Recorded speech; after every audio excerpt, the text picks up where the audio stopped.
കോഴിക്കോട് വടകരയിൽ ബൈക്ക് യാത്രികനെ ഇടിച്ചു തെറിപ്പിച്ച് നിർത്താതെ പോയ സ്വകാര്യ ബസ്സിൽ കൊടിനാട്ടി ഡിവൈഎഫ്ഐ പ്രവർത്തകർ. വടകര കരിമരപ്പാലം സ്വദേശി ആകാശിനാണ് ബസ് ഇടിച്ച് തെറിപ്പിച്ചത്. ഡിവൈഎഫ്ഐ നടത്തിയ ബസ് തടയൽ പ്രതിഷേധത്തിൽ പങ്കെടുത്ത ആകാശിനെ മനഃപൂർവ്വം ഇടിച്ചിട്ടതാണോ എന്ന സംശയമാണ് ഡിവൈഎഫ്ഐ ആരോപിക്കുന്നത്. ഗോകുൽ കെ വേണുഗോപാൽ കോഴിക്കോടും ചെയ്യുന്നു. ഗോകുൽ, ഈ പറഞ്ഞതുപോലെ സ്വകാര്യ ബസ്സുകളും ഈ ഡിവൈഎഫ്ഐ യൂത്ത് സംഘടനകളും തമ്മിലുള്ള പ്രശ്നങ്ങൾ കോഴിക്കോട് ഇപ്പോൾ പല ആവർത്തിച്ചുകൊണ്ടിരിക്കുകയാണ്. ഈ സംഭവവുമായി ബന്ധപ്പെട്ടൊരു സംശയം കൂടി അവർ ഉന്നയിക്കുന്നു. സ്വകാര്യ ബസ്സിനെതിരെ സമരം ചെയ്ത ആൾ സ്വാഭാവികമായി ബസ് ഇടിക്കുമ്പോൾ ഉയർത്തുന്ന സംശയം എന്താണ്? നമുക്ക് നിന്ന് ലഭിക്കുന്ന വിവരങ്ങൾ. ഇന്ന് രാവിലെ 8:20 വടകര ചേറോട് പുഞ്ചിരിമില്ലിന് സമയം ഈ ബൈക്ക് യാത്രികനായ വ്യക്തിയെ, ആകാശ് എന്ന് പറയുന്ന വ്യക്തിയെ ഇടിച്ചു തെറിപ്പിച്ചതിന് ശേഷം ബസ് നിർത്താതെ പോയത്.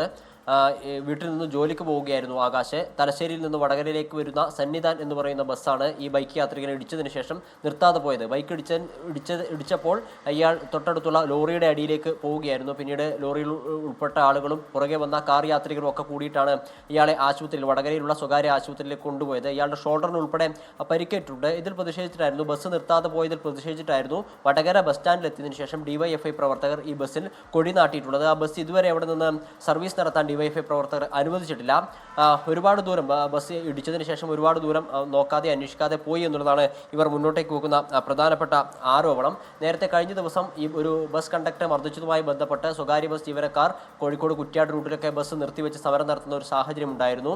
അങ്ങനെ ബസ് നിർത്തിവെച്ച് സമരം നടത്തിയ ബസ്സുകൾ പിറ്റേ ദിവസം സർവീസ് നടത്തിയ സമയത്ത് ഡിവൈഎഫ്ഐ പ്രവർത്തകർ ആ ബസ്സുകൾ തടയുകയും ചെയ്തിരുന്നു. ആ തടഞ്ഞ സമരത്തിൽപ്പെട്ട ആളായിരുന്നു ആകാശ്. അതിനാൽ തന്നെ ഈ ആകാശത്തിനെ ഇടിച്ചിട്ട് പോയത് മനഃപൂർവ്വമാണോ എന്ന് അന്വേഷിക്കണമെന്ന കാര്യമാണ് ഡിവൈഎഫ്ഐ പ്രവർത്തകർ മുന്നോട്ടേക്ക് വെക്കുന്നത്. സമരത്തിൽ പങ്കെടുക്കുകയും ആ സ്വകാര്യ ബസ്സിനെ തടയുകയും ചെയ്തതിൽ ഈ ആകാശ് ഉൾപ്പെടെയുള്ള ആളുകൾ സമരത്തിന്റെ ഭാഗമായി മുന്നിൽ നിന്നിരുന്നു. അതിനാൽ തന്നെ ഈ ആകാശിനെ ഇടിച്ചു തെറിപ്പിച്ചത് മനഃപൂർവ്വമാണോ എന്ന് അന്വേഷിക്കണമെന്നാണ് ഡിവൈഎഫ്ഐ പ്രവർത്തകർ ആരോപിക്കുന്നത്. എന്തായാലും വടകര CI ഉൾപ്പെടെയുള്ള ആളുകൾ ഈ സംഭവത്തിൽ അന്വേഷണം ആരംഭിച്ചിട്ടുണ്ട്.